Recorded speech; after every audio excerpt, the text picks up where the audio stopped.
கடந்த வெசாக் தினத்தை முன்னிட்டு ஜனாதிபதியினுடைய பொது மன்னிப்பில 388 கைதிகளை பொது மன்னிப்பின் கீழே விடுதலை செய்யறதுக்கு ஜனாதிபதி அனுமதி வழங்கியிருந்தாரு.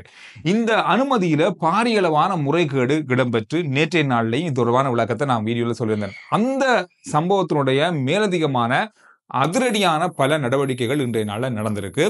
ஜனாதிபதி தலைமையில இன்றைய நாள்ல அமைச்சரவை கூட்டம் இடம்பெற்றது. இதுல ஒரு பெரிய தீர்மானம் எடுத்தாங்கன்னு சொன்னா, சிறைச்சாலை ஆணையாளரை உடனடியாக கட்டாய விடுமுறையில அனுப்புறதுக்கான தீர்மானம் நிறைவேற்றப்பட்டது. இவரை கட்டாய விடுமுறையில அனுப்பிட்டாங்க. அதுக்கு பிறகு உதவி சிறைச்சாலை நாயகம் உடனடியாக நியமிக்கப்பட்டாரு. இந்த ஒரு 2-3 மணி நேரத்துக்குள்ளே அது நடந்தது. இது பரவலா பேசப்பட்ட ஒரு விஷயமாக மாறிக்கொண்டிருந்தது. இதுல சொல்லப்பட்ட விஷயம் சொன்னா, ஜனாதிபதி கையெழுத்திட்ட 388 கைதிகளையும் தாண்டி மேலதிகமான அதிகூடிய குற்றங்கள் செஞ்சவங்க சட்டவிரோதமாக விடுதலை செய்யப்பட்டிருக்காங்க இவருடைய பணிப்புரையின் பேர்ல. அதனாலதான் அவருக்கு கட்டாய விடுமுறை வழங்கப்பட்டது. அவருடைய பதவியிலிருந்து நீக்கல, ஆனா கட்டாய விடுமுறை அவருக்கு வழங்கப்பட்டது. அதுக்கு பிறகு மாலை வேளையில சிஐடியினர் அவரை குற்றப்பிள்ளாமை பிரிவினர் அவரை கைது செய்தாங்க. உடனடியாக கைது செய்து அவரை நீதிமன்றத்தில் ஆஜர்படுத்தினாங்க. ஆஜர்படுத்ததுக்கு பிறகு அவருக்கு 11ஆம் தேதி வரையில விளக்கமறியல் வைக்கப்பட்டிருக்கு. இது தொடர்பான விஷயங்கள் கடந்து நடந்து முடிஞ்சிருக்கு. அப்படி இல்லை இப்படி இல்லை அப்படி இல்லாம அதை இழுத்தடிக்காம உடனடியாக அதிரடியான கைது நடவடிக்கை இடம்பெற்றிருக்கு. ஏன்னா இது ஒரு பாரிய அளவான குற்றம். இது மட்டும் இல்லாமல் கடந்த காலங்கள்லையும் இது நடந்திருக்கு அப்படின்றது விசாரணைகளை தெரிய வந்ததால இத உடனடியாக ஒரு நடவடிக்கை எடுக்கணும் அப்படின்றதுக்கான ஆரம்ப கட்டமாக இருக்கு. வரும் நாட்கள்ல பாரியளவான கைது நடவடிக்கைகள் இந்த சம்பவத்தோடு தொடர்புடையவர்கள் கைது செய்யப்படுவார்கள். பலர் பணி இடைநீக்கம் செய்யப்படுவார்கள் அப்படின்ற எதிர்பார்ப்பு இப்பொழுது அதிகமாக இருக்கிறது. எனவே இந்த விஷயம் இன்றைய நாளிலையும் பேசப்பட்ட மிக முக்கியமான செய்தியாக மாறி இருக்கு. கடந்த நாட்கள்ல நாங்க பேசிய இன்னும் ஒரு முக்கியமான விஷயம், எல்லாருமே இப்படியான தண்டனை ஒன்று கொடுக்கத்தான் வேணுவங்களுக்கெல்லாம் அப்படின்னு நினைச்ச ஒரு விஷயம்தான் முன்னாள் அமைச்சர் மஹிந்தானந்தா அழுத்கமகே, முன்னாள் சத்தோச சேர்மன் நலிந்த பெர்னாண்டோ அவங்களுக்கு 20-25 வருட கடூழிய சிறை தண்டனை விதித்தது கொழும்பு நீதிமன்றம். ஆனா இன்றைய நாள்ல 2 பேருடைய சட்டத்தரணிகளும் அதை எதிர்த்து அந்த தீர்ப்புக்கு எதிரான மேல்முறையீடு செய்திருக்காங்க. இந்த மேல்முறையீட்டு மனு இன்றைய நாள்ல தாக்கல் செய்யப்பட்டிருக்கிறது. இது விசாரணைக்கு எடுத்துக் கொள்ளப்படும். அதுக்கு பிறகு இந்த வழக்கு மீளவும் இன்னும் ஒரு நீதிமன்றத்தில் கொண்டு செல்லப்படும். அதுக்கு பிறகு அவர்களுக்கு பிணை வழங்கக்கூடிய வாய்ப்புகளும் இருக்கலாம் என்று சொல்லப்படுது. இது எப்படி இந்த வழக்கு ஏற்றுக்கொள்ளப்படுது, எடுக்கப்படுது, நீதிமன்றம் இதை எப்படியான கோணத்துல கொண்டு போவாங்க அப்படின்றது அது நீதிமன்றத்துடைய கையில இருக்கு. ஆனாலும் இந்த வழக்குக்கு எதிரான அந்த தீர்ப்புக்கு எதிரான மேல்முறையீடு இன்றைய நாள்ல செய்யப்பட்டிருக்கு. எல்லாருமே கவனமா இருங்க. இந்த வெள்ளை ஆகிறதுக்குன்னு சொல்லி நிறைய கிரீம் பல இடங்கள்ல விற்கப்படுது. ஏன் நம்ம அன்றாடம் வாங்குற நம்பிக்கையா வாங்குற பல கடைகள்ல விற்கப்படுது. அதோட சோப்பா இருக்கட்டும், கிரீமா இருக்கட்டும், பல அழகு சாதன பொருட்கள் இது எல்லாமே சட்டவிரோதமான முறையில தரமற்ற பொருட்கள் விற்பனை ஆகுது. அதுவும் லண்டன்ல இருந்து தயாரிக்கப்பட்ட அப்படின்ற தரத்திலான லேபிள்களை ஒட்டப்பட்டு இந்த அழகு சாதன பொருட்கள் இப்பொழுது சந்தையில அதிகமாக இருக்கு. இது பரிசோதனை மூலமாக கண்டுபிடிக்கப்பட்டிருக்கு. இதை வாங்கும் போது பிராண்ட் எப்படி இருக்கு அப்படின்றதையும் நம்பிக்கையான இடமான்றதையும் பார்த்து வாங்குங்க. அந்த பிராண்ட், அதாவது நீங்க வாங்குற லண்டன்ல இருந்தோ இல்ல வெளிநாடுகள்ல இருந்து உற்பத்தியாகி வருகின்ற அந்த லேபிள்கள் அந்த பொட்டில்கள்லயே பொதி செய்யப்பட்டு இலங்கையில அல்லது வேற மற்ற நாடுகள்ல தயாரிக்கப்பட்ட கிரீம் வகைகள் அதுக்குள்ள உள்ளடக்கப்பட்டு இப்பொழுது சந்தையில விற்பனையாகி கொண்டிருக்கு. இத பரிசோதனை மூலமா கண்டுபிடிக்கப்பட்டிருக்கு. நிறைய இடங்கள் சோதனைக்குட்படுத்தப்பட்டிருக்கு. இதுலயும் சொல்ல போனா நான் பேர் சொல்ல விரும்பல, நிறைய கடைகளுடைய பேர்கள்.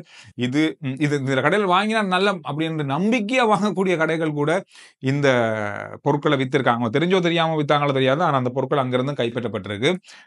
பலு கவனமா இந்த அழகு சாதன பொருட்களை பாவிக்கிறதுல வாங்குறதுல கவனம் செலுத்துங்க.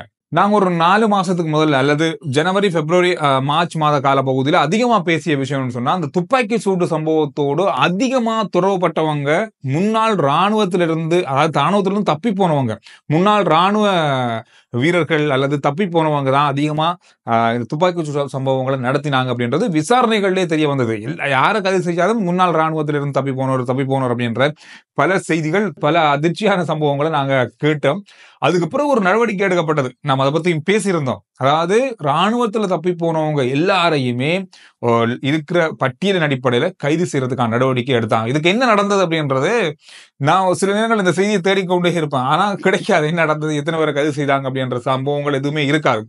இன்றைய நாள்ல தற்செயலா நான் ஒரு ஆங்கில பத்திரிகையை பார்க்கும்போது பார்த்தேன். கடந்த 3 மாதத்துல 3100 100 பேரை ராணுவத்திலிருந்து தப்பி போன 3100 பேரை கைது செஞ்சிருக்காங்க. 3100 பேர் பாருங்க, எவ்வளவு பெரிய தொகைன்னு பாருங்க. இன்னும் பலர் கைது செய்யறதுக்கான நடவடிக்கைகளை மேற்கொண்டு வராங்க. பலர் வெளிநாடுகளுக்கு தப்பி போயிருக்காங்க அல்லது வெளிநாடுகளுக்கு அவங்க வேலைகளுக்காக போயிருக்காங்க அப்படின்னு மாதிரியும் சொல்லப்படுது. இருந்தாலும் 3100 பேர் இந்த 3 மாசத்துல கைது செய்யப்பட்டிருக்கு அப்படின்றது பெரிய விஷயம் தான். இந்த 323 கண்டெய்னர்களை சட்டவிரோதமா வெளியே அனுப்பினாங்க. இதை நாங்க பல தடவை பேசிட்டோம். ஆனாலும் இது தொடர்பான புதிய செய்திகள் வரும்போது அதை உங்களோட ஞாபகப்படுத்தணுன்றதுக்காக தான் இந்த செய்திகள் எல்லாமே உங்களுக்கு அதனுடைய அப்டேட் ஆன செய்திகளாக இருக்கு. இந்த கொள்கலன் தொடர்பாக இன்றைய நாள்ல உதயன் கம்மன்பில சிஐடியினரால அழைக்கப்பட்டு வாக்குமூலம் பெறப்பட்டது. இதுக்கு என்னதுன்னா, இவர் பெரிய குற்றச்சாட்டு வச்சார் அப்படின்னு சொன்னா, தன்னிடம் ஆதாரம் இருக்கு, தகுந்த ஆதாரம் இருக்கு. நேற்றைய நாள்ல சுங்க அதிகாரிகள் இதை மறுத்திருந்தாங்க. அப்படி எதுவுமே இல்லை, நாங்க கிளியர் பண்ணித்தான், நாங்க செக் பண்ணித்தான் இதை வெளியே அனுப்பினோம். அதனால அதுல சட்டவிரோதமான ஆயுதங்களோ பொருட்களோ தங்கமோ போதைப் பொருளோ இருக்கல அப்படின்றத உறுதி செஞ்சிருந்தாங்க. இதுல எந்த விதமான சட்டவிரோதமான பொருட்களும் இருக்கல அப்படின்னு சொல்லியிருந்தாங்க. ஆனா உதயன் கம்மன்பில இன்றைய நாள்ல சிஐடிக்கு சொல்லியிருக்காரு அப்படின்னு சொன்னா, இல்ல இதுக்கான ஆதாரங்கள் என்கிட்ட இருக்கு, தகுந்த ஆதாரங்கள் சாட்சியங்கள் என்னிடம் இருக்கு, சாட்சி இல்லாம நான் பேச மாட்டேன். எனவே இப்ப விளக்கம் கொடுத்த அந்த அதிகாரி தான் இதை வெளியில கொண்டு போனாரு. அவர் நாட்டை விட்டு தப்பி போறதுக்கான முயற்சிகிறார். அதை தடுத்து நிறுத்துங்க முடிஞ்சா. நாம் மிக விரைவில் இந்த கண்டெய்னருக்குள்ள என்ன இருந்தது அப்படின்றதுக்கான ஆதாரங்களை சாட்சியோட வெளியிடுவோம் அப்படின்ற மாதிரி சொல்லியிருக்காரு. இது இன்றைய நாள்ல கொஞ்சம் ஓகே, நேற்றைய நாள்ல ஓகே, இதுக்குள்ள எதுவுமே இல்லை அப்படின்ற அளவுல அப்படியே அமர்ந்து போனது. ஆனா இன்றைய நாள்ல திரும்பவும் அதை கிண்டி விட்டுருக்காரு. எனவே இது எங்க போய் முடிய போகுதுன்னு தெரியல, பார்க்கலாம். இன்றைய நாள்ல இவரும் இதுக்குள்ள பூந்திருக்காரு. வர நாட்கள்ல இது தொடர்பாக என்னென்ன நடவடிக்கைகள், என்னென்ன விசாரணைகள் இடம்பெறுமோ தெரியாது. இலங்கை புகையிரத திணைக்களம் ஒரு புதிய சேவை ஒன்றை ஆரம்பிச்சிருக்காங்க. அதாவது இப்ப புகையிரதத்துல பயணிக்கின்ற சாதாரண பயணிகள் போலவே மாற்றுத்திறனாளிகள் அதிவிசேட தேவையுடையவர்கள் பயணிக்கிறதுக்காக இலகுவான ஒரு வழியை அமைத்து கொடுக்கறதுக்கான ஒரு திட்டத்தை ஆரம்பித்திருக்காங்க. அவங்களுக்கு உதவி செய்யறதுக்கு, அவங்களை ஏற்றி விடுறதுக்கு அல்லது அவங்களை இறக்கி விடுறதுக்கு, அவங்களுக்கு சீட் ஒதுக்கி கொடுக்கறதுக்குன்னு சொல்லி தனியான ஊழியர்கள் நியமிக்கப்பட்டிருக்காங்க. இந்த சேவையானது இந்த மாதம் 15ஆம் தேதி முதல் ஆரம்பிக்கப்படுது. அதாவது இவங்களுக்கு தனியான சேவை இல்லை, நாங்க போற புகையிரத்துல அவங்களுக்கு தனியான பெட்டிகளோ அல்லது தனியான இடங்களோ அவங்களுக்கு ஒதுக்கப்பட்டு அவங்கள பாதுகாப்பாக ஏற்றி இறக்கிறதுக்கான ஊழியர்களும் பிரத்யோகமாக நியமிக்கப்பட்டிருக்காங்க. இந்த புகையிரத்திலேயோ இந்த சேவையிலேயோ நீங்க போகணும் அல்லது இதை பயன்படுத்தணும், மாற்றுத்திறனாளிகளாக இருந்தாலும் அல்லது அதிவிசேட தேவையுடையவர்களாக இருந்தாலும் இதை முன்கூட்டி பதிவு செய்யணும் அப்படின்னு சொல்லியிருக்காங்க. முன்கூட்டி பதிவு செய்யறதுக்கான ஒரு இலக்கமும் கொடுத்திருக்காங்க. 1971 என்ற இலக்கத்துக்கு நீங்க எங்க போக போறீங்க, எங்க இருந்து எங்க போக போறீங்க, எந்த ஸ்டேஷன்ல இருந்து எந்த ஸ்டேஷன் வரைக்கும் போக போறீங்க, ட்ரெயின்ல போக போறீங்க அப்படின்றத முன்கூட்டியே பதிவு செஞ்சு அந்த திகதியை நீங்க பதிவு செய்து வைத்துக் கொள்ளணும். அந்த நேரத்தில் உங்களுக்கான பிரத்யேகமான ஊழியர்கள் அங்கு உங்களுக்கு உதவி செய்யறதுக்கு தயாராக இருப்பாங்க. இது இந்த மாதம் ஜூன் மாதம் 15ஆம் தேதி முதல் ஆரம்பிக்கப்படுது. பயன்படுத்துறவங்க பயன்படுத்திக் கொள்ளலாம். இது ஒரு முக்கியமான விஷயமாக மற்றவர்களும் பயணிக்கின்ற பொது போக்குவரத்துகள்ல ஒரு சம அளவிலாக இவர்களையும் கொண்டு போகணும் அப்படின்றதுக்காகவே இந்த சேவை ஆரம்பிக்கப்பட்டிருப்பதாக சொல்லப்பட்டிருக்கு.